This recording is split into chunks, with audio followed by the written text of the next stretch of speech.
Hello everyone. स्वागत है आपका द रेडियन सब यूट्यूब चैनल में। आज हम बात करेंगे जॉन मिल्टन के पोइटिकल करियर के बारे में। So poetry, his poetry, the great bulk of Milton's poetry was written during two periods separated from each other by 20 years. तो मिल्टन की पोइट्री को हम दो कालखंडों में, टू पीरियड्स में डिवाइड कर सकते हैं और उन दोनों के बीच का जो गैप है वो 20 सालों का है। तो बीच का जो ये 20 साल वाला गैप है ना, इस गैप में मिल्टन ने प्रोज लिखा था, जिसका डिस्कशन हम पिछले वीडियो में कर चुके हैं। हमने बताया था कि कैसे 1640 से 1660 के बीच ज़्यादातर प्रोज वर्क जो है मिल्टन ने लिखा। तो उसके पहले लगभग 9-10 साल, 1629 से 1640, 9-10 साल क्या, 11 साल हो गया। एक पीरियड ये रहा पोइट्री का, यानी प्रोज के लिखने के पहले और प्रोज के लिखने के बाद। तो लिखने के पहले का जो पीरियड है वो 1629 से 1640 का है, और प्रोज लिखने के बाद का जो पीरियड है that is from 1660 to 1674। Clear है? 1640 से 11 साल पहले तक और 1660 से 14 साल बाद तक। देखिए क्या है उसमें। पहला है the period of his university career and his stay at Horton. तो जब वो यूनिवर्सिटी में पढ़ाई कर रहे थे उस दौरान, और जब वो हॉटन में रहे तब, ये साल कौन से थे? 1629 से 1640। दूसरा है the last years of his life, यानी ज़िंदगी के अंतिम सालों में, from about 1660 to 1674। The years between were filled by a few sonnets. और कह रहा है कि बीच में जो साल थे, इन दोनों के बीच में जो साल थे, जो प्रोज वाला दौर था, उन दिनों कुछ सॉनेट्स जरूर लिखा था उन्होंने। ठीक है, तो पहले वाले पीरियड की बात करें। While still an under graduate. Under graduate कौन होता है? जो ग्रेजुएशन कर रहा होता है, उसी को बोलते हैं ना यूजी। और जब वो उसका ग्रेजुएशन कंप्लीट हो जाता है तो उसको ग्रेजुएट कहा जाता है। While still an undergraduate, Milton began to compose poems of remarkable maturity and promise. अच्छी बात है। होनहार वीरवान के होठ चीकने पात। अंडर ग्रेजुएट जब थे, जब ग्रेजुएशन कर ही रहे थे, उसी समय जो पोएम्स उन्होंने लिखी, उसमें भी समझ में आ रहा था कि नहीं, लड़का मैच्योर है, और प्रॉमिस एक दिख रही थी। प्रॉमिस का मतलब आने वाले समय में समझ में आ रहा था कि ये लड़का बहुत अच्छा लिखेगा। They include the fine and stately ode on the morning of Christ nativity and the poems on Shakespeare and on arriving at the age of 23। तो ग्रेजुएशन के दौरान जो पोएम्स उन्होंने लिखी, उनमें एक है odd on the morning of Christ nativity. ये उन्होंने लिखी थी 1629 में। और ये ऑन शेक्सपियर जो है, ये काफ़ी फेमस पोएम है। अगर मिल्टन के पैराडाइज लॉस्ट के अलावा पैराडाइज रीगेन, सैमसन एगोनिस्टिस की बात करें, उसके अलावा जो छोटी छोटी पोएम्स फेमस हैं उनमें नाम आता है ऑन शेक्सपियर का और ऑन हिज ब्लाइंडनेस का। Will talk about it by and by. तो ग्रेजुएशन के दौरान इन्होंने पोएम लिखी ode on the morning of Christ nativity, Christ's nativity 1629 में। उसके अलावा 1630 में उन्होंने लिखा ऑन शेक्सपियर, जो कि काफ़ी फेमस पोएम है। और एक पोएम सेक्शन 31 में on arriving at the age of 23, on arriving at the age of 23, ये सेक्शन 31 में. These poems show Milton's command of impressive diction and his high ideals. तो इससे समझ में आता है डिक्शन. डिक्शन समझते हैं? डिक्शन से डिक्शनरी बना हुआ है ना. डिक्शन क्या होता है? हर पोइट की अपनी कुछ पहचान होती है. सर्टेन वर्ड्स जो बहुत ज़्यादा यूज़ करता है कोई एक पर्टिकुलर पोइट, तो उससे पता चल जाता है कि हाँ ये इस पर्टिकुलर पोइट का डिक्शन है. उससे उसकी एक स्टाइल बन जाती है, एक पहचान बन जाती है. जैसे अपने साथ भी ये हुआ है एक बार कि जैसे कोई लाइन है, सपोज़ हैमलेट की ही कोई लाइन आ गई एग्ज़ाम में और उसमें एक वर्ड छोड़ दिया, ऑप्शन में दे दिया कि इनमें से कौन सा वर्ड होगा जो इसमें उसको कंप्लीट करेगा. तो जो 4 ऑप्शंस दिए हुए थे उसमें शेक्सपियर को पढ़ते पढ़ते जब आप शेक्सपियर के डिक्शन को जानते हैं, अच्छा कोई ज़रूरी नहीं कि आपको पूरा टेक्स्ट याद हो, ऑब्वियसली नहीं याद रहेगा, लेकिन जब आप शेक्सपियर को आपने पढ़ा हुआ है तो आपको उनका लेवल पता है, तो उनके वर्ड्स से कहीं ना कहीं आप एक्वेंटेड होते रहते हैं. तो अब हुआ ऐसा कि उन 4 ऑप्शन में 3 ऑप्शन ऐसे थे ही कि देख के पता चल गया ना शेक्सपियर ये वर्ड यूज़ नहीं कर सकता, उसका तो ये वर्ड हो सकता है. मतलब न जानते हुए भी अगर आप डिक्शन से परिचित हैं तो बहुत ही आसानी से आप समझ सकते हैं कि अगर ऑप्शंस दिए हुए हैं तो उनमें कौन सा वर्ड जो है वो एक पर्टिकुलर पोइट का हो सकता है. तो इम्प्रेसिव डिक्शन. अब भाई शेक्सपियर के अलावा अगर इंग्लिश लिटरेचर में कोई बहुत बड़ा पोइट माना जाता है तो वो तो मिल्टन ही है. डिक्शन इम्प्रेसिव था, आइडियल्स हाई थे. कब की बात? ग्रेजुएशन के दौरान लिखी जाने वाली poems, both literary and religious. और जो आइडियल्स थे लिटरेरी और रिलीजियस दोनों जो हैं वो हाई थे. वाइल एट हॉटन, अगर हॉटन की बात करें तो लगभग कह रहे हैं सेक्शन 32 के आसपास, ही कंपोज्ड. ये भी 2 लॉन्गिश पोएम हैं, आप जानते रहिए, कम से कम नाम याद होना चाहिए, नहीं तो जानते नहीं हैं तो लगता है कि ना ये कैसे हो सकता है, मिल्टन की पोएम ये भी ऐसी कुछ भी पोएम्स हैं क्या? तो जानिए ये हैं. ठीक है, जैसे 2 लॉन्ग पोएम्स लिखे थे शेक्सपियर, वैसे यहाँ पर भी आप देखिए कि 2 लॉन्गेस्ट पोएम्स ऑक्टोसिलेबिक कपलेट्स में हैं. एक का नाम है एल अलेग्रो, दूसरा का नाम है इल पेंसेरोसो. एल एलेग्रो इल पेनेस्ट्रोसो. क्या कह रहा है? 2 लॉन्गिश पोएम्स. अच्छा देखिए, लॉन्ग एक एडजेक्टिव है, ठीक है, उससे फर्दर एक एडजेक्टिव बना लॉन्गिश. ठीक है, जैसे चाइल्ड एक नाउन है, उससे बोलता है childish, that is adjective. Long is itself an adjective. Long से एक और एडजेक्टिव बन गया लॉन्गिश. जैसे रेड से रेडिश बनता है ना, रेड मतलब लाल और रेडिश मतलब लाल जैसा.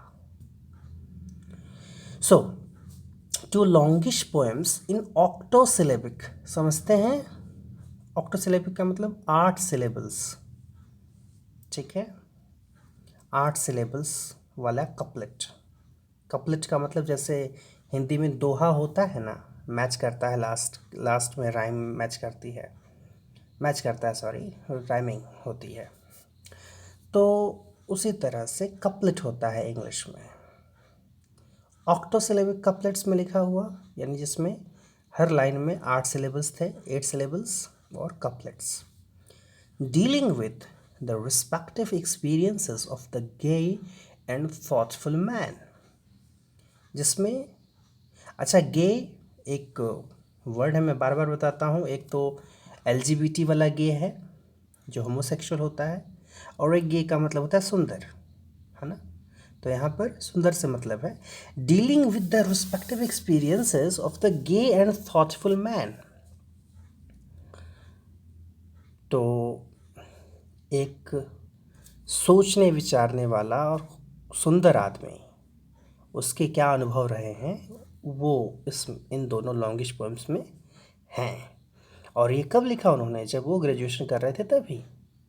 आई मीन ग्रेजुएशन कर रहे थे या हॉटन में, उसके बाद ग्रेजुएशन करने के बाद जब हॉटन चले गए उसकी बात हो रही है। The pieces are decorative rather than descriptive. ये जो रचनाएं थीं कैसी थीं? डिस्क्रिप्टिव ना हो करके डेकोरेटिव, यानी खूबसूरती उसमें मिलेगी देखने को। Artificial rather than natural. और ये गड़बड़ है ना, नेचुरल नहीं आर्टिफिशियल, माने काफ़ी एफर्ट लगा करके लिखा गया। But they are full of scholarly fancy and adroit poetical phrasing.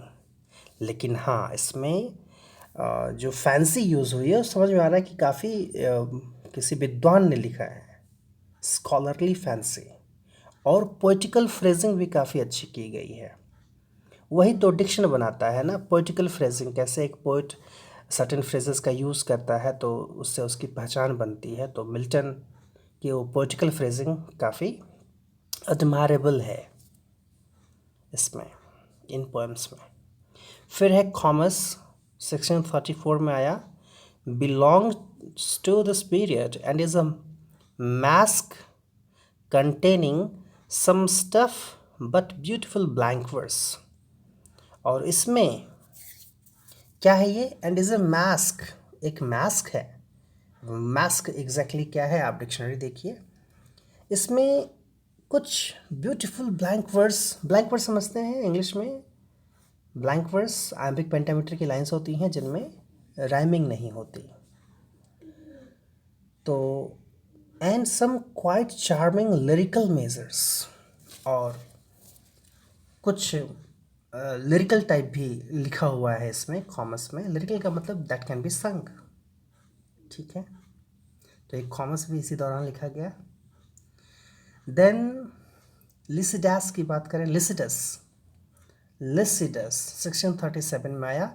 ये भी एक काफ़ी फेमस रचना है मिल्टन की, जो कि एक एलजी है, बल्कि कहें पैस्टोरल एलजी है। एलजी क्या होता है, पैस्टोरल एलजी क्या होता है, इसके लिए बाकायदे एक अलग वीडियो बना हुआ है। आप प्लेलिस्ट में जाइए लिटरेरी टर्म्स वाले में, उसमें आप देखिएगा एलजी के टाइप्स को बाकायदा डिस्कस किया हुआ है। तो अब लिसिडास से क्वेश्चन आता है तो कैसे आता है? लिसिडास क्या है, किस तरह की एलर्जी है? तो आंसर है पैस्टोरल एलर्जी है। फिर आता है कि किसको, किसकी मेमोरी में, किसकी याद में लिखा गया है? तो एडवर्ड किंग, उनके एक दोस्त थे। अब देखिए इसमें भी कन्फ्यूज़न क्रिएट करते हैं सब ऑप्शन में। नाम में किंग जुड़ा हुआ है तो लगता है कोई राजा रहा होगा, लेकिन ऐसा नहीं है। ये उनका सरनेम है किंग, नाम एडवर्ड है। तो एक फ्रेंड थे मिल्टन के जो कि he was drowned on a voyage to Ireland. Ireland जाते समय एक वॉयज में ही वो डूब गए थे, ही डाइड। तो उनकी याद में अपने फ्रेंड का नाम एडवर्ड किंग, इम्पॉर्टेंट है, याद रखिए। जैसे पूछा जाता है ना कि इन मेमोरियम जो है, जो लिखा लॉर्ड अल्फ्रेड टेनिसन ने, वो किसकी याद में लिखा, या मैथ्यू आर्नोल्ड ने जो एलेजी लिखी वो किसकी याद में लिखी। The real subject of the poem however is the uncertainty and torment occasioned in Milton's mind by his realization that death might forestall the achievement of the fame which was his ambition। तो ज़रूर है कि Edward king की याद में ये Lycidas लिखा गया, लेकिन होता यही है ना, जब कोई भी डेथ होती है तो एक बार हमें रियलाइज़ ज़रूर कराती है कि लाइफ कितनी अनसर्टेन है, कब क्या हो जाए कोई भरोसा नहीं। पूछा था ना यक्ष ने युधिष्ठिर से, दुनिया का सबसे बड़ा आश्चर्य क्या है? तो युधिष्ठिर ने कहा था कि रोज़ अपने सामने लोगों को मरते हुए देखने के बावजूद ये गलतफहमी पाल लेना कि हम अमर हैं। कैसे? हमारे कर्मों से समझ में आता है। हम कहते नहीं कि हम अमर हैं, लेकिन हमारे कुछ कर्म ऐसे होते हैं जिससे लगता है कि हमें फिक्र ही नहीं है, हमें लगता ही नहीं कि नहीं हमारी भी मृत्यु कभी आएगी। जैसे आजकल कोविड-19 के समय जो अपॉर्चुनिस्ट्स हैं, सब अवसरवादी, किस तरह से वो लूट रहे हैं लोगों को। ऐसा लगता है जैसे सब लेकर के साथ जाएंगे। सब याद दिलाते हैं सब मुझे भोज की, जब भोज के चाचा मुंज, जब थ्रोन मिल गया उनको और अल्टीमेटली रियलाइज़ हुआ कि अरे भोज अगर बड़ा हो गया तो इसे राजगद्दी वापस करनी पड़ेगी, तो इससे बेहतर है कि भोज को ही मरवा दिया जाए। भोज उस समय बच्चे थे, कसाईयों के साथ भिजवा दिया जंगल में कि काट कर फेंक दो। वहाँ भोज गए तो उन्होंने कहा कि ऐसा है, मैं कुछ लिखना चाहता हूँ। तो कहा जाता है कि अपने ब्लड से उन्होंने जो है एक पत्र लिखा मुंज को। हालांकि कसाईयों ने छोड़ दिया था भोज को, लेकिन वो पत्र लिखा। उस पत्र में वो तमाम बातें उन्होंने कही, तमाम बड़े बड़े राजाओं का नाम लिया। मानधाता चले गए, जो एक बहुत ही प्रसिद्ध राजा थे, और तमाम कई जो बड़े बड़े सम्राट हुए, सब धरती छोड़कर एक दिन चले गए। तो एक प्रश्न पूछा भोज ने मुंज से, क्या हे मुंज, ये धरती तुम्हारे साथ जाएगी? ये गलतफहमी बहुत लोग पाल लेते हैं। तो वैसी गलतफहमी बार बार दूर करती है नेचर हमारे सामने अपना तांडव दिखा करके। एडवर्ड किंग की याद में लिसिडस लिखा गया, लेकिन the real subject of the poem however is the uncertainty and torment occasioned in Milton's mind. अब ऑब्वियस है कि कोई अपना दोस्त जब जाएगा दुनिया छोड़ करके तो एक झंझावात तो चलेगा दिमाग में, और लाइफ की अनसर्टेनिटी क्लियरली विजुअलाइज होने लगेगी। और उस समय मिल्टन के दिमाग में क्या था, क्या रियलाइज़ हो रहा था? That death might forestall the achievement of the fame which was his ambition. को लगा कि यार अगर मेरी भी मौत जल्दी आ जाएगी तो मैं तो उतना फेमस नहीं हो पाऊंगा जो कि मैं चाहता हूँ होना। पावर, फेम, मनी, ये कुछ ऐसे टेम्पटेशन है ना जिससे इंसान बामुश्किल खुद को बचा पाता है। यही एम्बिशन जॉन कीट्स को भी था, और कहते हैं लोग कि अगर कीट्स ज़्यादा समय तक ज़िंदा रह गए होते तो शायद पोएम में, पोएट्री में शेक्सपियर को भी सरपास कर गए होते। ऊपर वाले को मंजूर नहीं था।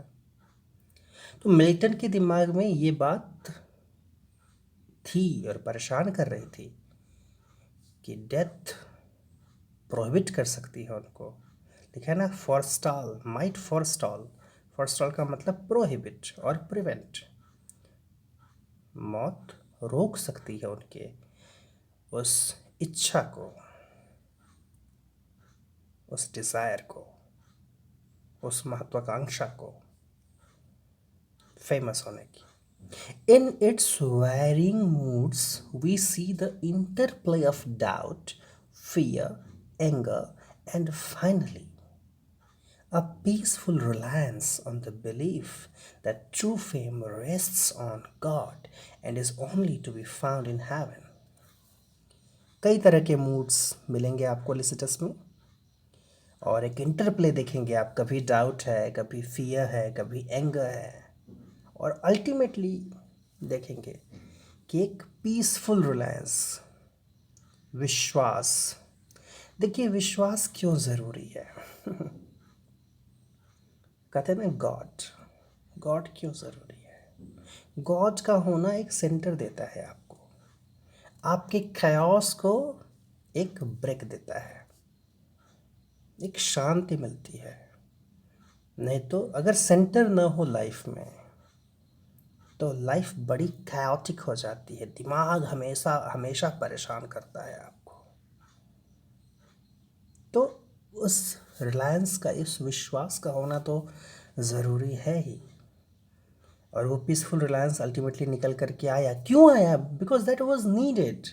वो जो ये इंटरप्ले चल रहा था डाउट, फियर, एंगर का, इसको सप्रेस करना था, उसके लिए ज़रूरत है पीसफुल रिलायंस की। And that he realised, and that we see in his writing. वो जो लिसिटस है उसमें लाइन्स के थ्रू हमको समझ में आता है कि एक बिलीफ निकल करके उनकी आई कि जो फेम, जिस फेम के लिए वो परेशान है, वो तो इस दुनिया का है, फिजिकल वर्ल्ड, मैटेरियलिस्टिक वर्ल्ड। जो ट्रू फेम है वो तो गॉड में है, गॉड का हो जाने में है, और वो फेम तो हेवन में ही पॉसिबल है। It is this underlying subject which gives the poem it's passionate sincerity. और ये कहना है एल्बर्ट का कि ये जो अंडरलाइंग सब्जेक्ट है अल्टीमेटली ये पोएम को उसकी पैशनेट सिंसियरिटी देता है लिसिटस को। लिसिटस, which is to be reckoned as among the highest of Milton's achievements, is something quite new in English poetry. कह रहा है कि मिल्टन की अचीवमेंट्स की बात करें तो one of the highest achievements में से अचीवमेंट्स है ये लिसिटस, और अपने आप में इंग्लिश पोइट्री में एक नई चीज़ थी, एक नया प्रयोग था। It was a new experiment. In form it is pastoral. कह रहा है फॉर्म की बात करें तो पैस्ट्रल है। पैस्ट्रल एलिजी क्या होती है आप देख लीजिएगा वीडियो, बस ये जानिए कि इससे ये है, इसमें है कि सेटिंग में हम देखते हैं कि रूरल सेटिंग होती है, उसमें लैम्प्स वगैरह की बात होती है, सिंबॉलिक सिंबल्स के रूप में चीज़ें यूज़ की जाती हैं।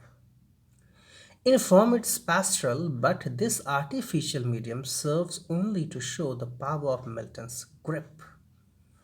तो कह रहा है कि ये जो आर्टिफिशियल मीडियम है पेस्ट्रल वाला, ये केवल दिखाने के लिए कि मिल्टन की का ग्रिप कितना है, which can wring from, wring का मतलब स्क्वीज, एकदम निचोड़ ले, which can wring from intractable material the very essence of poetry. Intract, जिसको ट्रैक्ट नहीं किया जा सकता, उस मटेरियल से भी पोएट्री कैसे निकाली जा सकती है, इसमें ये पेस्ट्रल सेटिंग ने हेल्प की मिल्टन को। मतलब मिल्टन का जो जीनियस है, मिल्टन की जो इंटेलेक्चुअल कैपेसिटी है, वो क्लियरली विजिबल होती है, इसमें निकल करके आती है। The elegy has the colour and music of the best Spenserian verse. Spenser, Edmund Spenser काफ़ी फेमस पोइट हैं, फेयरी क्वीन जिन्होंने लिखा था। Faerie Queene is also an epic जो कि एलिजाबेथन पीरियड में लिखा गया था, तो उन्हीं के नाम पर है स्पेंसरियन वर्स। तो स्पेंसरियन वर्स क्या होती है, स्पेंसरियन स्टेंजा क्या होती है, विल टॉक अबाउट इट। तो उस तरह की, मतलब एकदम फॉर्म वैसा नहीं है, स्पेंसरियन स्टेंजा वाला फॉर्म नहीं है। मतलब अगर हम स्पेंसरियन स्टेंजा की बात करेंगे उसका फॉर्म अलग हमको नज़र आएगा। यहाँ पर क्या कर रहा है, कलर और म्यूज़िक। स्पेंसरियन वर्स में जो कलर और जो म्यूज़िक हुआ करता था वो मिलेगा आपको इसमें, but it has climbing majesty of epithet. लेकिन एक एपिथेट की क्या खूबसूरती होती है, क्या उसकी ग्रेटनेस होती है, that is visible in this particular poem, and a dignified intensity of passion that Spencer does not possess. और कह रहा है कि स्पेंसर से भी एक कदम आगे निकल करके पैशन की डिग्निफाइड इंटेंसिटी मिलेगी देखने को इसमें. Its meter is an irregular stanza sequence and rhyme sequence of a peculiar haunting beauty. और मीटर की बात अगर करें तो कह रहा है कि इर्रेगुलर स्टेंजा सीक्वेंस है, कोई रेगुलरिटी नहीं है. And rhyme sequence of a peculiar haunting beauty. और राइम सीक्वेंस कैसा है? Haunting beauty. देख रहे हैं कितने खूबसूरत, एक तरह से यू कैन से ब्यूटी भी हॉन्टिंग हो सकती है क्या? But that is here. हालांकि हॉन्टिंग ब्यूटी एक तरह से कह सकते हैं आपकी वो एक कहने का तरीका है, जैसे बोले कि कोई चीज़ कैसी, अरे कतई जहर है, जहर. तो जहर का मतलब वहाँ पर पॉइजन से नहीं है, जहर का मतलब वहाँ पर उसकी बड़ाई, उसकी खूबसूरती, उसकी ग्रेटनेस की बात एक अलग अंदाज में कतई जहर है. द हॉन्टिंग ब्यूटी जो रैम सीक्वेंस है अकॉर्डिंग टू एल्बर्ट, वो ऐसी है खूबसूरत. आप देख सकते हैं एग्जाम्पल, यहाँ पर लिसिटस का एग्जाम्पल दिया है. For so to interpose a little ease, let our frail thoughts dally with false surmise. I mean, was thee the shores and sounding seas wash far away, wherever thy bones are hurled, whether beyond the stormy Hebrides, where thou perhaps under the whelming tide visitest the bottom of the monstrous world, or whether thou to our moist woes denied slippest by the fables of Belarus old.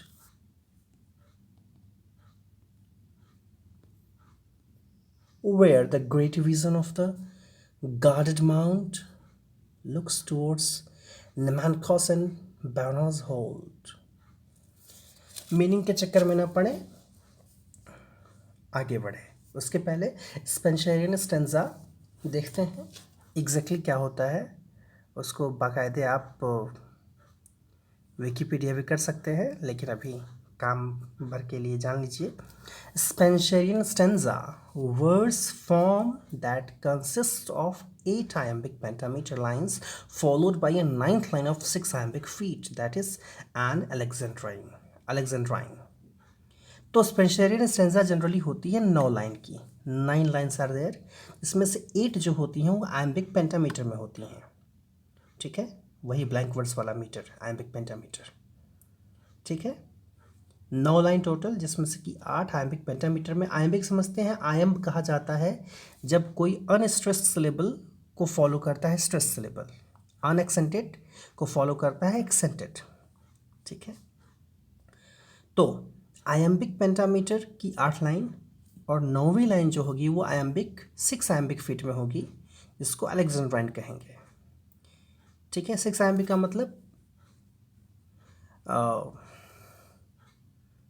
उसको उसका नाम ही है Alexandrine.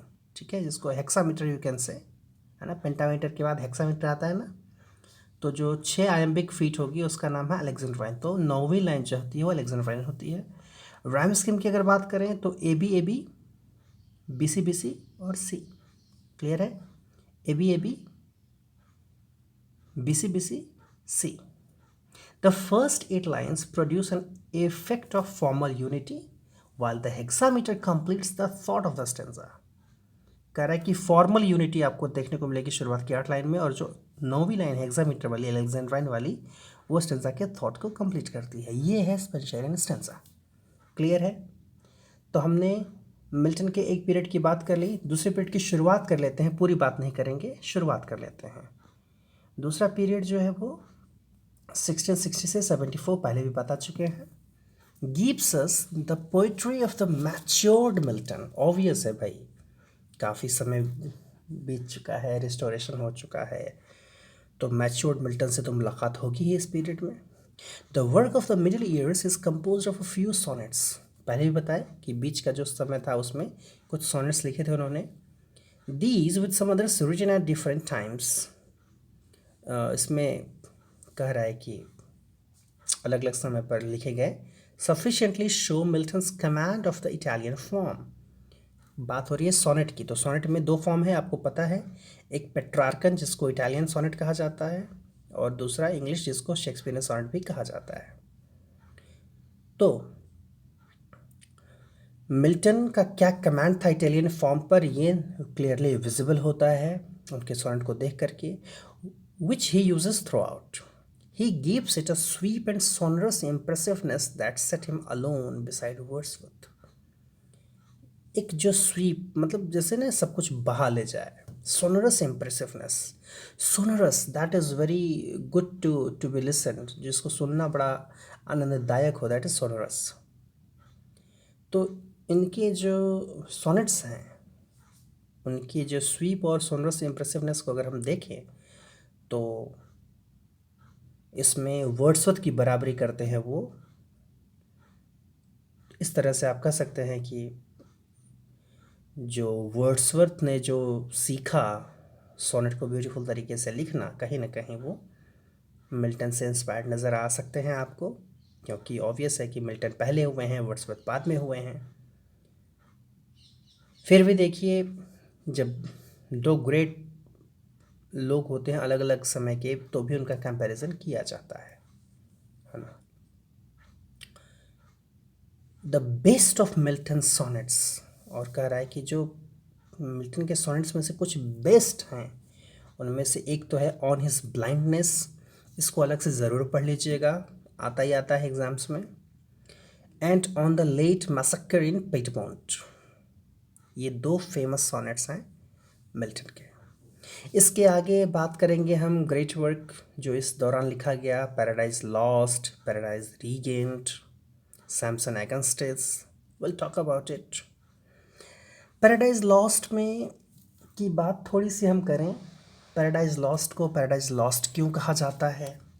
कहानी सुनी होगी Adam और ewe की, जिन्होंने फॉरबिडन फ्रूट यानी एप्पल खा लिया था. पहले ईव खा ली थी, बाद में उन्होंने